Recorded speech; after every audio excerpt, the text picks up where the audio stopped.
著名的企业家背地里其实是个变态，喜欢用猎枪狩猎人类的快感。深野为了救阿朱的闺蜜而身陷险境，收到联络之后，也立刻带人冲下地铁。阿朱和老爹去支援深野，他带着秀星和民生去摧毁干扰电波的信号源。虽然完全不知道发生了什么，但他们还是第一次听到深野这种语气，想必是已经被逼到走投无路了。而事实也确实如此，深野一边保护有纪，一边躲避全公司的追捕。很快，搭载支配者的无人机闯入狩猎现场，锁定了深野的所在地。深野赶在无人机被机器狗毁坏之前拿到了支配者，开启毁灭模式，一枪解决了最后一只狗，但他的位置也被全公司发现。深野负了伤，认出全公司所持的武器是双筒式猎枪，干扰信号源被秀星摧毁。很快，公安的主力部队就会赶到。真岛提醒全公司已经没有时间了，但是全公司却不肯放弃。他年轻的时候在工地遭遇过游击队的袭击，身边的同事被击中，他被刺进的血沫从头到脚淋了一身，但是他却并不感到害怕，相反的非常兴奋，从没有哪个瞬间像那一刻一样让他如此的强烈感觉到活着。而此刻他又有了当时那种感觉，他的机械心脏仿佛又重新活了一样。即便现在已经不是狩猎了，他也不会逃走，他只想和那个男人进行1对1的决斗。双方在这座狩猎场上展开激烈的追逐战，支配者击碎了全公司一条手臂，而深野的腹部也被开了个洞。全公司顺着深野滴入的血迹一路追踪，突然一只油桶滚落斜坡，而血迹一路顺着斜坡消失在油桶背后。全公司胜券在握，骑着猎枪悄无声息地靠近。然而他将枪对准目标后，却发现躲在那里的不是深野，而是有纪。趁着这一迟疑的间隙，深野从刚刚滚落的油桶里钻出，支配者毁灭模式一枪正中全公司，但深野的身体也已经到了极限。有纪秒变小迷妹跑过来安慰他，但就是深野意识模糊的几秒钟，真岛突然出现绑走了有纪。深野想要去追，但身体却完全无法动弹。阿朱和老爹赶到现场，顺着血迹找到了昏迷的深野。深野挣扎着告诉阿朱有人带走了有纪，留下老爹给深野做应急处理。阿朱自己提枪追了上去，一夜的直觉告诉他这个地方绝对不简单，可能已经死了上百人了。秀星觉得这里像是对战游戏的舞台，也就是说有人在把杀人当作游戏。一野收到老爹的通知，让他们尽快赶来，这场杀人游戏还没有结束。老爹暂时给深野做了应急处理，然后准备去支援阿朱。深野不过重伤，挣扎着也要去，被老爹一个头锤到脑瓜的嗡嗡响，你都快死了还折腾什么折腾。正巧一野赶到，老爹把深野交给他们照顾后匆匆离开。几人在地上发现一段机械残骸，通过扫描之后，弥生惊讶地发现死者居然是有名的企业家全公司。阿朱很快就追上了真岛，掏出支配者威胁他缴械投降，但真岛的犯罪系数却只有79，系数不过100，支配者无法启动，扳机自动锁定。真岛非常镇定的和阿朱打招呼，一听绑架犯居然就是真岛，阿朱立刻要求以多项重大犯罪嫌疑的罪名将其逮捕。真岛却反问他，多项指的到底是什么？是玉堂的虚拟形象杀手，还是梨花子的人体艺术？他认为只有基于自身意志的行为才是最有价值的，所以他询问形形色色的人们，挖掘出被隐匿的自身意志，然后观察他们的行动。定义罪犯的依据是什么？是支配者还是西比拉系统？阿朱再次将支配者对准真岛，奇怪的是他明明正在犯罪，犯罪系数就不增反降，扳机被锁，他根本无法开枪。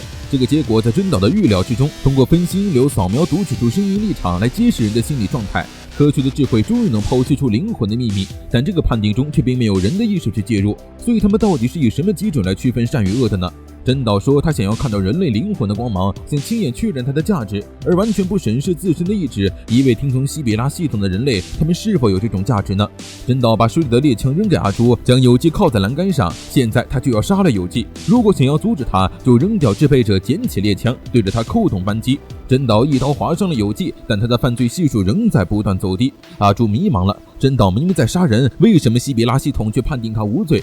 真岛从小时候起，他的色相就一直是纯白的，支配者无法量化他的罪行，能审判他的只有凭借自我意志成为杀人犯的人。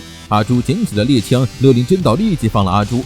真岛完全不在乎自己的生命，如果阿朱能凭借自我意志杀了他，也是个有价值的结果。是不是从实质上感受到了生命的重量？这是西比拉系统的傀儡所体会不到的决断和意志的重量。无法做出决策的人，或欲望过大，或觉悟不足。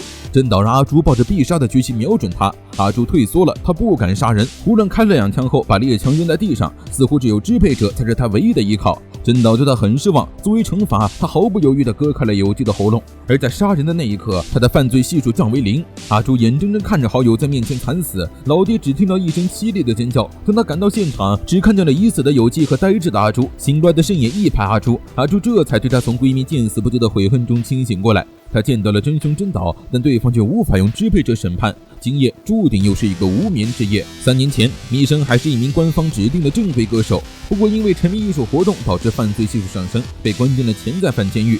西比拉系统判定他有成为执行官的潜质，于是也作为监察官曾去监狱招揽过他，不过被弥生拒绝了。他非常热爱音乐，仍旧渴望回到舞台上，但是他提出的购买电吉他弦申请却一直没有通过，还因此导致色相浑浊被强制昏迷。1夜之后又来找他，不过不是为了执行官的事，而是为了一起案子。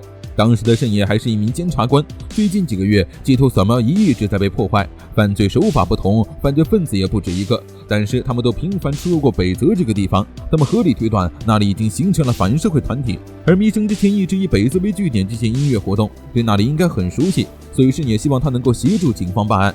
在外面等得不耐烦的佐佐木接走了一野，慎也找弥生帮忙，是因为他有成为执行官的潜质。对于这样的搜查来说，刑警队伍的嗅觉很重要。弥生就认为执行官就是检察官养在身边的狗，他不想做狗，不想让自己的色相浑浊，而是想出去之后继续进行音乐活动。慎也知道他热爱音乐，申请购买了23次电吉他弦，指甲也一直在认真修剪。觉得隐私被窥探的弥生生气地让慎也离开，却没想到慎也隔着玻璃贴出了吉他弦的包装袋。弥生在没有入狱时，在乐队有一个好友叫丽娜，对方是非官方指定的乐手，和官方指定乐手关系很不好。一方觉得和这种潜在犯混色相会浑浊，一方觉得看西比拉系统脸色做出的音乐没有价值。但丽娜却对弥生很好，帮他保养指甲。弥生现在涂的指甲油就是丽娜送的。为了电吉他弦，弥生答应帮这个忙。要掌握北泽所有活动区域是不可能的事情，北泽有很多被业主弃置的建筑，大家都在随便占用。昨天刚开放的场地，今天就了无踪迹，也不是什么稀罕事。不过其中也有几个知名场地。在与犯罪分子的行动记录对照后，弥生锁定2个地点：耶勒户的和27 Club。佐佐木前往27 Club 调查，老爹则潜伏在耶勒户的。一野和慎也带着弥生在车上待机。弥生觉得2人很悠闲，人这种生物，不管被放在多么残酷的环境下，只要待久了都会习以为常。检察官是这样，潜在犯也是这样。慎也告诉弥生，基本上没有人能以正常状态走出改造设施回归社会，有因为拘禁反应而崩溃的，也有因为心理枪狼值持续恶化而被直接处刑的。潜在犯们习惯过着不断被掠夺的生活，最后走向沉沦。弥生或许能凭借意志克服一切，但还有其他办法。慎也将支配者递给弥生，他是西比拉系统仅赋予监察官和执行官的特权，是掠夺方的力量。想摆脱不断被掠夺的命运，就得成为掠夺方。这是佐佐木发现了在吧台等待交易的可疑分子，而弥生也通过现场音听出了是丽娜的演唱。